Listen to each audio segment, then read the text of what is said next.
Excellent. All right, let's play video games. Hi, guys. My name is Sean Bouchard. Welcome to Play by Play. I feel like it's been a while since I did this, but I don't think that's super true. Didn't I play a game just before GDC? I don't remember what it was. Did I just finish Nancy Drew? Maybe I just finished Nancy Drew. This is a show, for those of you who don't know, where I play video games and talk about experience design. And I'm apparently wearing the same shirt that I wore on Monday because I did all of my laundry yesterday and I wanted to wear a nice shirt today. I had my school pictures taken today. Today was picture day for the faculty and staff directory. We took photos. And then, okay, so,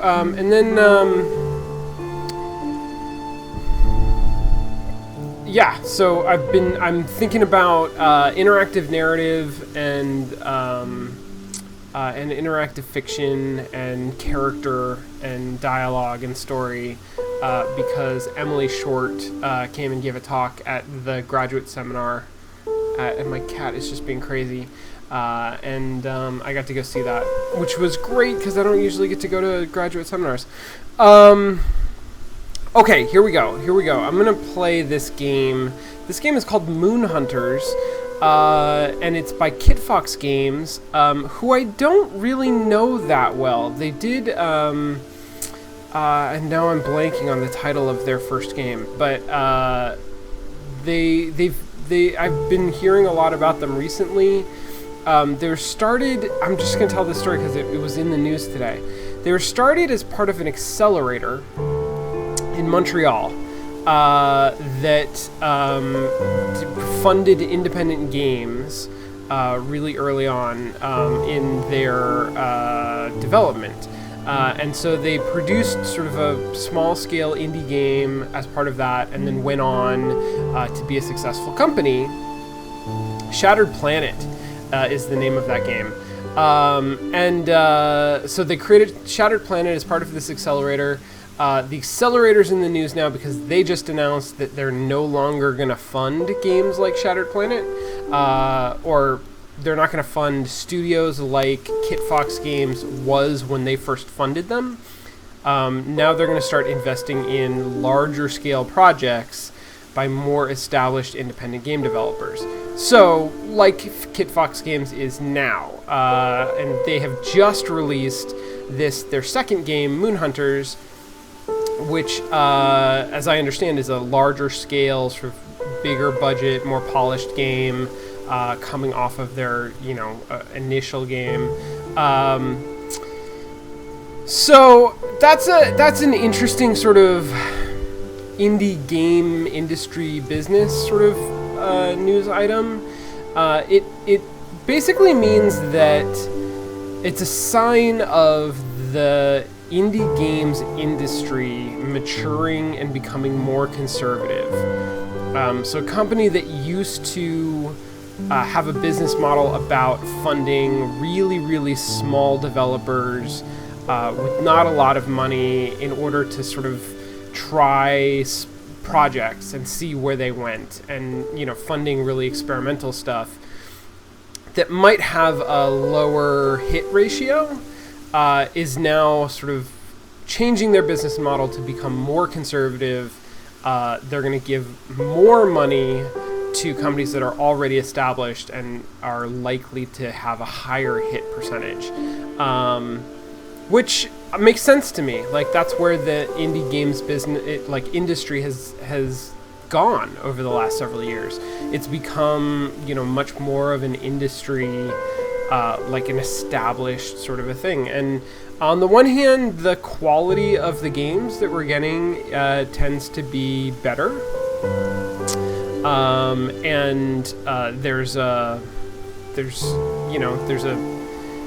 there are things that we can look for now that sort of suggest a quality experience when we look at indie games. But on the other hand, it means that a lot of that like really exciting energy around brand new developers who are trying really weird, crazy experimental things, that's harder to come by now because a lot of those developers don't have the money to fund themselves. The market is pretty saturated, and so it's harder to find a customer base. It's harder to find support or self-publishing opportunities that are actually going to pay off, that are financially viable.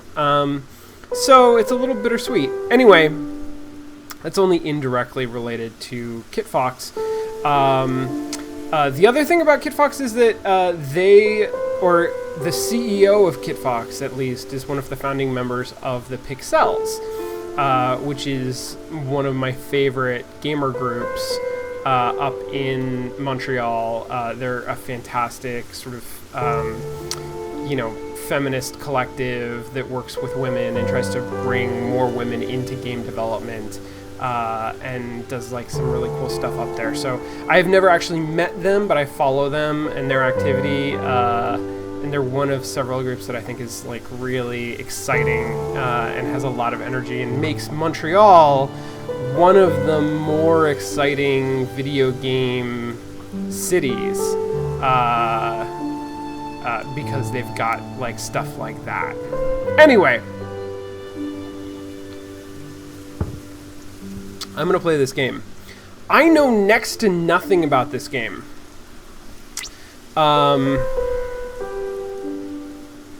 Wow, yeah, I know like next to nothing about this game. I just looked it up before I started playing. And apparently it's like a co-op RPG. I didn't even realize that. It's up to 4 players. So I'm let me navigate this in just a second. But yeah, it sounded really interesting. It's got some like really interesting interactive fiction stuff going on. It also appears to have some really interesting like time management gameplay in the style of Hanako games, like Cute Night or Long Live the Queen. You guys are maybe familiar with that. It's a gameplay style that I just love. So anyway, I was talking about them on Twitter, and they sent me a key to play this game. So I'm playing this game. Okay, so keyboard and mouse is what I want. Spellblade, Ritualist is ranged. Mathematical magics. Holy shit, I'm pretty sure we're doing that. Druid is wild. I don't know what wild means. A shapeshifter with a fierce heart. Shapeshifting is fun. Witch is strong. Channels blood magic into raw power. Holy shit, that sounds awesome. And then there's types that I can unlock. I like mathematical magics, so I'm gonna go with that. I'm gonna go with, I can even unlock a new color?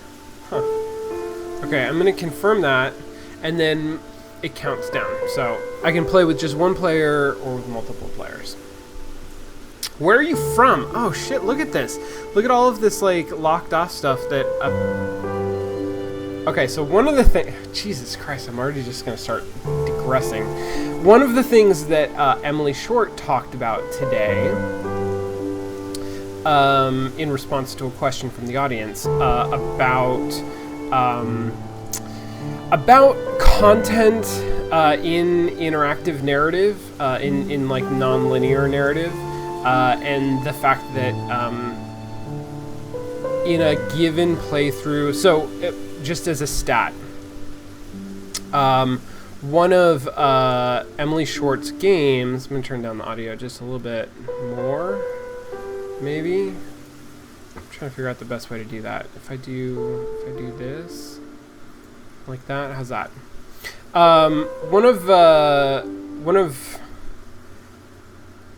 Emily Short's games is called Blood and Laurels, which was briefly available on the iPad. I think it might still be. the statistic that she gave us is that in a given playthrough of that game, there's about 7% of the total text will actually be seen by the player. And so obviously, if that's all that you play, then you only see like a little bit of the sort of total story world. And so she was talking a little bit about that, and basically coming to the conclusion that the amount of content that you have matters less than communicating well to the player that there is a lot of content. And it's actually possible to trick the player into thinking that there's more content than there really is. For example, and some of that trickery relies on expectations. So The Walking Dead is a really good example of a game where at the time when it came out, especially, the way that it presented choices, and like Clementine will remember this, was really novel, and it made it feel to people like the game was extremely responsive. Even in places where if you go back and you play The Walking Dead more than once, you see that there's a lot of branch culling. Like, there's a lot of story paths that come back together in pretty predictable ways. So there are a lot of places where it feels like you're making choices that don't really have the dramatic impact on the story that it seems like they do. But when you play the game the first time, especially, when it first came out, when that was unfamiliar, it felt like you were having a huge impact on the story, that what you were doing was really influencing things to a great degree. And that's really the important thing. And one way that you can do that is by trying to trick people into believing that that's what's happening, and that can work sometimes. But the other way that you can do it is by actually having an enormous amount of content and having the player navigate their way through it. Obviously, there are downsides to that, but one of the upsides to it is that it doesn't get old. Because you're not tricking somebody, they're not going to catch on to your trick. But then the problem is so this was sort of the King's Quest problem, right? When we played King's Quest on Mostly Walking, I didn't have a complaint, but I also think that I get what reviewers were talking about. A lot of reviewers, although overall that game got really positive reviews, a lot of reviewers sort of felt like there wasn't a lot of choice, there wasn't a lot of branching, that it was pretty linear, when in fact it was quite non-linear. There actually was a lot that your decisions affected, but the game doesn't make it super clear that that's happening. It doesn't communicate really well that there are choices that you can make. So related to that is this idea that there are some games really want you to play them multiple times, and some games don't. I would argue that the Telltale game, The Walking Dead, wants you to feel like you're making a difference, that you're having a grand impact on the world, but it doesn't actually really want you to replay the game, because your experience playing the game the second time is diminished. You actually see a lot of the flaws, or not flaws, but you see a lot of the shortcuts. You see where the game was tricking you the first time through. As opposed to a game like King's Quest maybe wants you to play more than once, but doesn't do a great job of communicating why you should do that. And a game like Galatea, another game by Emily Short that was one of her first games, Galatea is sort of based on the idea, there's something like 40 endings to that game. Or Alabaster is another one that that is a game that's designed so that there's not really a way for you to fully understand what the story is unless you play it at least twice. I don't know that twice is even, unless you play it multiple times. There are like key elements to the story world that are in different ultimate branches of that game, and so unless you sort of explore it a little bit and play it multiple times and get different endings, you're not going to get a sense of like really what's going on. And so in those cases, it's really important that the game communicate to the player, first of all, that that is how it is meant to be engaged, and then secondly, why? Like, give the player a reason to engage like that. Anyway, all of this is to say that I have seen 2 screens of Moon Hunters. I've been talking about it for more than 15 minutes. And on those 2 screens, it's already showing me the stuff that I could come back for. And it's got like a really nice, like, I know that I could be a high tribe, and that is evocative, and I feel like that's really interesting. I kind of want to see like what that would be like to do that. And then it's even got a step further than that. This is locked, so I don't even know what this means. So for 2 different types of players, there's 2 different kinds of hooks here. Anyway, I'm gonna do this. Desert tribe that relies on the secret of the waters to survive the harsh summers. Secretive tribe in the heart of the cedar forest, hiding in the shade of the great trees. Wolf clan. I like wolf clan. I'm gonna go with that. I'm a wolf clan something. The heroes that walked among us. Their stories taught us how to endure difficult times. For generations, we looked to them for strength, for guidance. Journeys end, but stories live on. So the VO seems really really soft. Our heroes were just travelers trying to find a way home.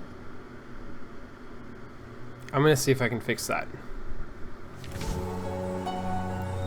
Okay, Hedwana, this is me, right? I have a skull on my face. I'm green. Hedwana, I'm getting hungry. We need to find somewhere to camp before the first moon feast tomorrow. Holy shit. Oh god, there's things attacking me already. I don't even know what's going on. Can I die? Do I have health? It looks like I have health up here. That all happened real fast. And mostly I wanted to go to options and see, can I like turn the music way down? Like, I like this music, but it's really loud, especially, okay, I'm gonna turn it way down, and then I'm gonna turn this back up. Oh god. Oh god. Oh Jesus. Okay, turning things back up, turning this down here. Ugh. Sound balancing. Okay. So, oh, what the hell just happened? I believe that I have some health here. I'm using, like, it didn't give me any instruction on how to play the game. Ooh. But if I just click on things, then I, like, shoot these little purple spheres. Which seems fairly intuitive.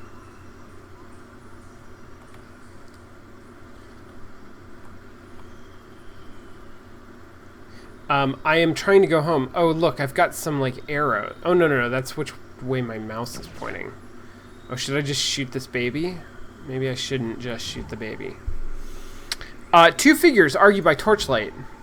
The infant deserves a chance at a normal human life. The wolf clan cares for orphan cubs and babes alike. Let the village adopt him. Why be normal when he can be extraordinary? Let him be raised by the Great Mother herself to take over for me as caretaker of the shrines. Barely hear music anymore. Okay. We're going to work on this. You there, Hedwana. What is the most important in this life? Happiness or purpose? Oh, interesting. Oh, interesting. Hedwana has a skull on her face. I'm gonna say that she's more interested in purpose. There, you see, life is short. We must strive to make our mark now while we can. Very well, let us plan the babe's introduction as shrine apprentice at the first moon feast then. You helped an orphan baby become a shrine apprentice. You gain a reputation as prideful. Oh, look at that prideful symbol I got.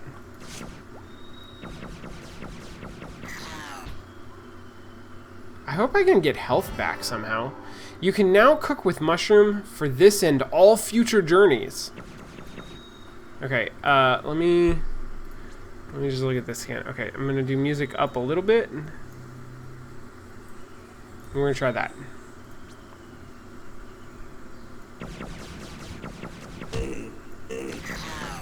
So I can't really, like, walk and shoot at the same time. No, I have to stand still when I shoot.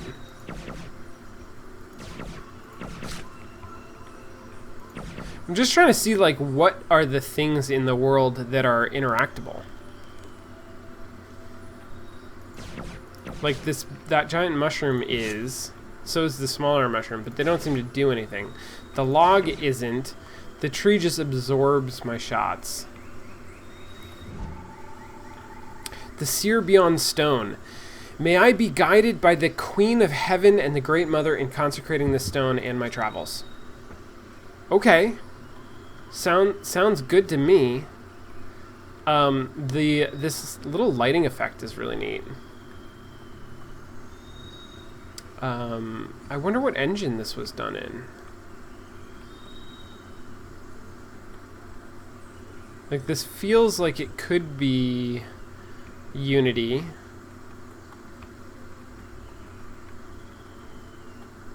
But I don't know.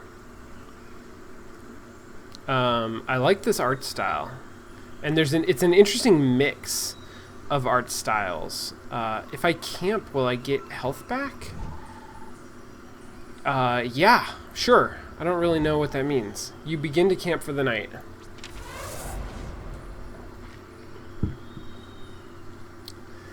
Okay.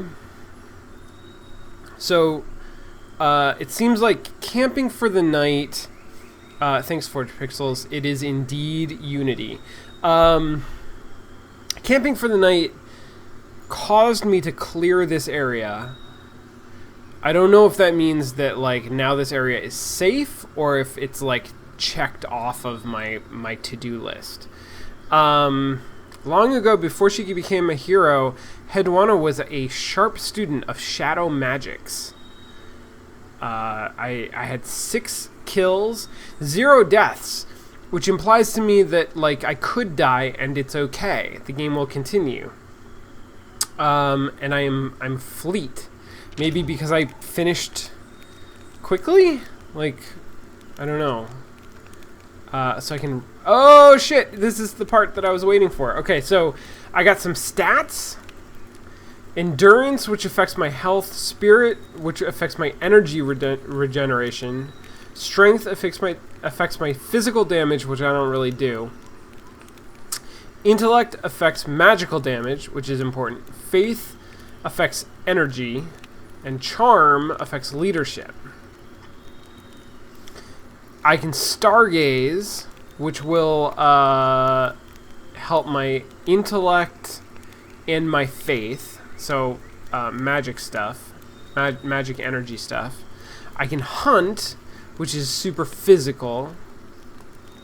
Who knows what cooking will do, but I have mushrooms now. I can rest, which is good for charm and endurance. Or I could keep watch, which is good for endurance and faith. I'm going to start stargazing. Oh, or I could shoot at things. Oh, okay.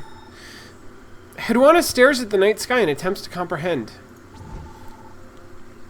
Hedwana gains wisdom, 5 intellect, and 2 faith. Let's pack up. We're nearly home now. So again, presumably, if I had multiple players, then that would have been, like, sort of a moment for us all to do things. Oh, where am I going? I mean, I guess I'm following that path to Kisura.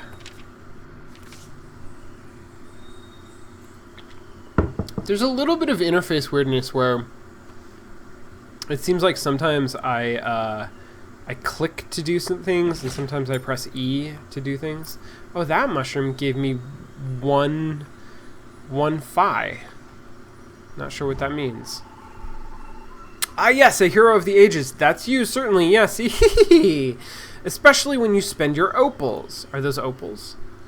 Yes, those are opals. I have 14 of them. 14 is not enough to buy anything, but things that I could buy. Soul Rip. Orbs stun opponents for longer. Astral Projection. Increased maximum teleport range. Do I have a teleport range? Gravity Wells last longer. Teleporting creates a gravity well. Okay. What if I press tab? Oh! Oh, shit! Look, I have, like, moves.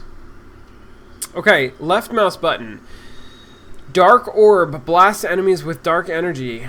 Right mouse button, Void Pull. Trap enemies in a pool of energy. Space is teleport. I have stats. I theoretically have a reputation. Okay, so what is that? Holy fuck! Look at that. And then my energy goes up. See, when I use this thing, like, that doesn't take any energy. Oh, and I can just, like, zoom around. Sweet. Okay. Interesting. I'm glad that I didn't see this tab right away. Oh, my worries are small and petty compared to yours, I'm sure. Best of luck with your travels. I can't talk to you any more than that? We need the most ripe fruits for the first moon feast. The elder will need guidance in the years to come. It's fortunate he listens to me sometimes. So Zorai will just keep saying the same thing. So just to go back to Emily Short a little bit, for those of you who are familiar with Galatea, for those of you who aren't, check it out. It's a text adventure game. What is known as interactive fiction is this sort of like new wave academic text adventure. It's very short. It's, you know, pretty simple. But it was inspired by sort of this problem in games, where in a game like this, in an RPG, you would go up to an NPC and you would talk to them, and they would say something like this, and then you would talk to them again, and they would say something like that. They would say the same thing over and over again. Even in more complex dialogue systems, where you sort of choose a keyword or a subject that you want to talk about, you know, basically, if you ever choose that subject, the character just has a thing to say about that, and they'll just say that however many times you ask. And so Emily wanted to create a character, really, who was deeper than that, who had contextual responses, who you could ask, you know, the same question multiple times, and depending on where in the conversation you are, she would respond differently. If you asked the same question multiple times, she would respond differently because she's been asked the same question multiple times. I found that really, like, a really interesting motivation to create that game. And if you play that game, you'll sort of see how that plays out in that, you know, in that experiment. And it's something that I think has become much more common. Like, there's not the same expectation that just because it's a game, there cannot be any depth to conversation. You smell like so many foreign places. Maybe I'll go traveling far from the pack someday. I have not really been that many foreign places. It's time to start setting up for the first moon feast. Are you ready? No, I don't think so. We have time. The evil sun takes his time in setting. Okay, so I don't really have an indication of the sun, but I feel like now I care about the sun and timing related to its setting or something like that. The elders swap nostalgic stories of mistakes in their youth. Perhaps someone more patient would listen to their rambling. Love it. Okay, so that is fascinating. In sort of a Cute Night style way, and Cute Night is not the inventor of this style of gameplay, but it is the game that introduced me to it. And so I will forever refer to time management based stat building as, Cute Night style gameplay. So I've got these. Right. I've got these stats. And patience is not on here, but I think patience maybe was one of the combined stats or something like that. Anyway, I have opportunities to change those stats. Actually, no, because prideful isn't on here either. So I guess I have some other stats. Maybe that's related to reputation. I don't know. But I'm prideful and not patient. But if I was patient, if I had proved myself, based on how I played the game to be patient, then I would be able to engage with that piece of content. Hey, it's a bird. Bird squawks in a strangely human voice and flies away. Maybe someone can teach you to speak with animals. So that is, it's not clear to me whether that's like a stat-based thing or just sometimes that's going to be a Boolean somewhere. Somebody's going to give me the key of being able to talk with animals. The eggs are hefty and promise to make a sturdy meal. Oh shit! I just took some eggs. I got eggs and mushrooms. Okay. So part of this is I'm becoming a cook. Can't leave before the first moon feast. Okay. Well, okay, but is there anything to do? I have talked to can I go in this house? Oh, I can. Oh shit, I can. Villagers debate the virtues and risks of cooking soup versus stew. Okay. What are those? I have no idea what that means. My tea leaves form no patterns in my cup. No skull or birds or blades. It's just a mushy mess. What does it mean? Man, I really liked that moment early on when somebody asked me a question and I got to actually answer it. And now it seems like when people ask me questions, they're just rhetorical questions. But they feel like questions that I could answer. I'm just not allowed to answer them. Okay, I guess I'm ready to start setting up for the first moon feast. I was hoping you'd say that. I hope there's enough cake for everyone. Oh, this is a person who has a face underneath a mask. The village gathered to feast and watch the moon rise. Everyone sang into the darkness to welcome the full moon. But she didn't rise. The singing stopped.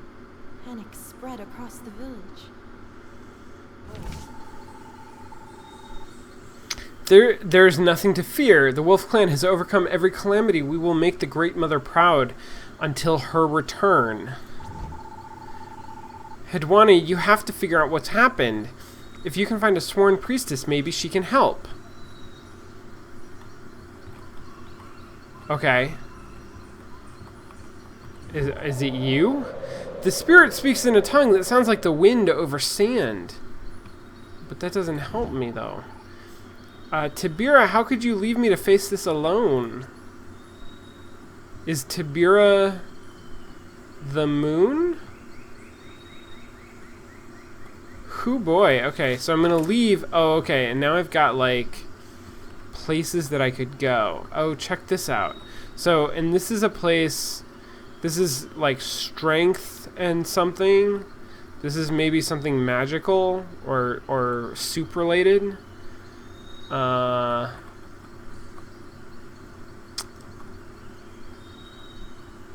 I believe that some amount of this is procedurally generated, but I don't know exactly how much.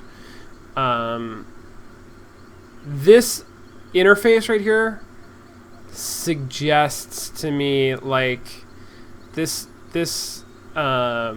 what is it about this?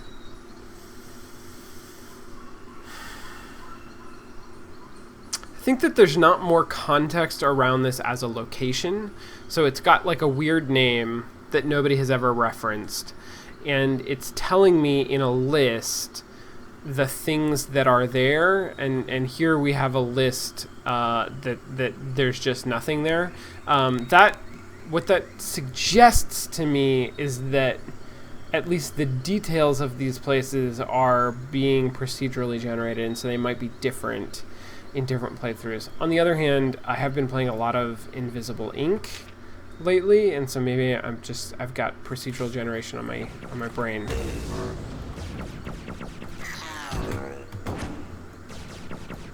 God damn it.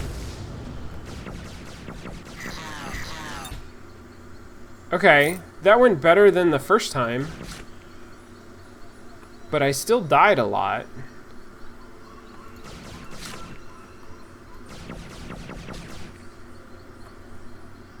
I don't know what the trick is. Like, should I try to find... Oh, Jesus Christ!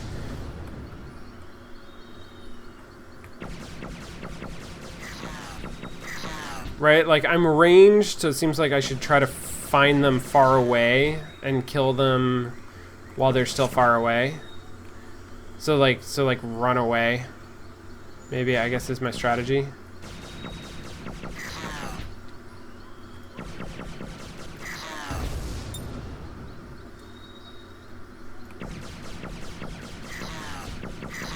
And my powers seem like pretty well built for that, right? Like I have powers that let me run fast and let me slow down enemies, which are both things that I want to do in order to run away and shoot. But I also just, like, as Sean, what I'd really rather do... Oh, my God. I'd rather, like, sneak up on things and pick them off from a distance. And that it doesn't seem like I am able to do. Oh, my God. That didn't work so well.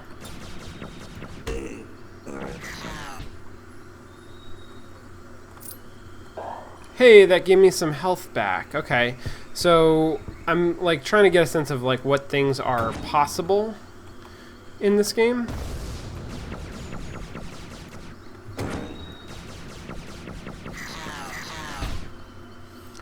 So picking up health is possible, picking up money is possible. Oh, I can look. You do not know what giant may have walked here, but it smells of every beast in the cedar forest. I can either measure it or meditate on it. I'm a mathematical magician, so I'm going to measure it. You find it precisely 7 times larger than a bear's footprint. Perhaps the creature is holy? I got some eyes for that. Do I know what eyes are? I do not know what eyes are. Okay. It's interesting from an interface perspective that I walked across these footprints like 4 or 5 times before I noticed that I could look at them. And that's a cognitive overload problem. Like, you know, I was so concerned with the enemies that I was running away from that were chasing me that you know, I missed that interface element. This place is calming. Perhaps someone more patient would find it useful. How do I get to be more patient? Teach me patience, goddammit!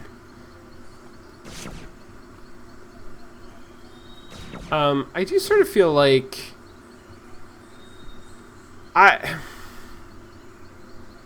this isn't totally true, but there's an obscurity to the underlying system in this game that I'm finding just slightly frustrating because, like, I feel like this is a peaceful place. This is a place that's sort of like, you know, patience laden. Like, shouldn't I be able to hang out there and increase my patience? Like, shouldn't there be ways, I guess?